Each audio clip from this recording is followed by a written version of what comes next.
전 세계 구글 같은 데는 이런 게 없습니다. 대한민국이 이러한 여론 조작을 할 수 있는 것을 무방비로 할 수 있는데도 불구하고 우리 국회에서 이 문제는 근본적으로 함께 계속 개혁을 하고 개선을 해서 법제화해야 될 것으로 생각합니다. 네, 드루킹 사건을 계기로 포털 사이트의 댓글을 없애자는 주장들이 나오고 있습니다. 한국에만 있는 방식이라는 건데 과연 사실인지 또 폐쇄하는 게 근본적인 해결책이 될 수 있는 건지를 좀 짚어봤습니다. 오대영 기자, 포털 댓글이 한국에만 있는 겁니까?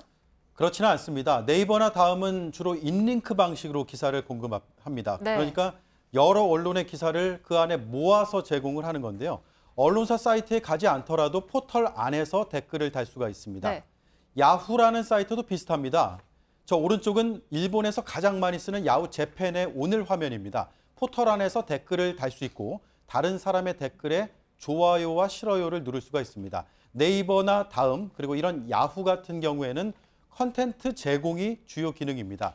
반면에 구글은 검색용으로 많이 쓰여서 기사를 누르면 언론사 페이지로 이동하는 차이가 있습니다. 네, 그러니까 이렇게만 보면 네이버와 다음뿐만 아니라 야후도 좀 비슷한 방식을 쓰고 있는 것 같은데요. 표면적으로 그런데요. 세부적으로는 차이가 좀 있습니다. 네. 예를 들어서 네이버 다음은 기사의 개수에 상관없이 하루에 각각 20개, 30개까지만 달 수가 있습니다. 그리고 모든 기사의 댓글을 다 달 수가 있습니다. 특정 기사의 댓글을 모으는 것도 가능한 구조입니다.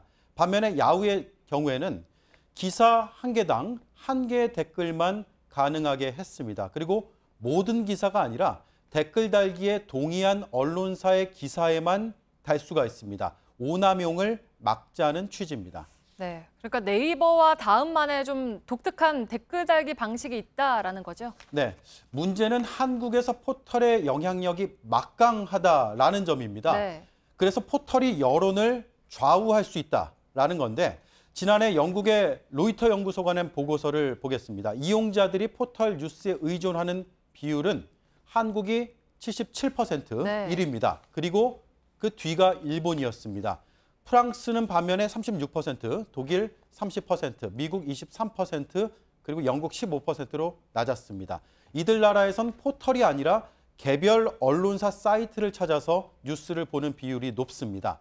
이처럼 한국의 포털은 독보적인 영향력을 갖고 있지만 댓글 문제에선 책임감 있는 모습을 보여주지 못했다는 지적입니다. 좋아요 수, 싫어요 수를 어떤 비중으로 어떻게 할지를 그냥 네이버가 정하잖아요. 공감대 확보하려는 노력이 안 보인단 말이죠. 여러 가지 부작용이나 이런 걸 우리가 충분히 고민했다. 대중의 의견도 이렇게 충분히 들었다라는 모습을 좀 보여줄 필요는 있는 것 같아요.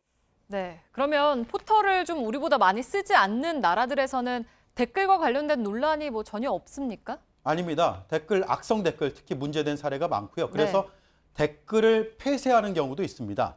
영국의 로이터는 2014년 11월 댓글의 서비스를 없앴습니다. 미국의 CNN과 블룸버그, NPR도 폐쇄를 했습니다. 인종차별이나 소수자 혐오, 거짓 정보 등이 문제가 계속 불거졌고 건전한 공론의 장의 역할을 하지 못했다는 판단이 있었습니다. 네. 이들은 댓글창을 닫은 대신에 소셜미디어로 시청자나 독자와 의견을 나누고 있습니다. 네, 보면 전부 좀 다 유력하다고 평가되는 매체들이잖아요. 네. 하지만 이건 일부의 사례고요. 세계신문협회가 조사해 보니까 조사 대상의 82% 정도는 댓글 기능은 유지하고 있다는 네. 것으로 나타났습니다. 댓글의 순기능과 역기능 사이에서 독자적인 방식을 개발하고 있는데 미국의 워싱턴 포스트, 뉴욕타임스가 대표적 사례입니다. 먼저 워싱턴 포스트 사례를 보면 댓글을 올린 5분 뒤부터는 수정과 삭제를 못하도록 했습니다. 댓글 작성에 대한 책임을 그만큼 강조하는 겁니다. 네. 뉴욕타임스는 댓글을 달 수 있는 기사를 전체의 10%가량으로 정해놨는데 댓글도 편집자가 악성 여부를 판단한 뒤에 노출을 합니다. 최근에는 인공지능 알고리즘이 도입이 돼서 이 비율이 좀 늘고 있습니다. 하나의 정답은 없습니다. 그렇지만 다수의 매체가 이처럼 건강한 댓글을 위해서 고민하고 있다는 걸 알 수 있습니다. 네, 팩트체크 오대영 기자였습니다.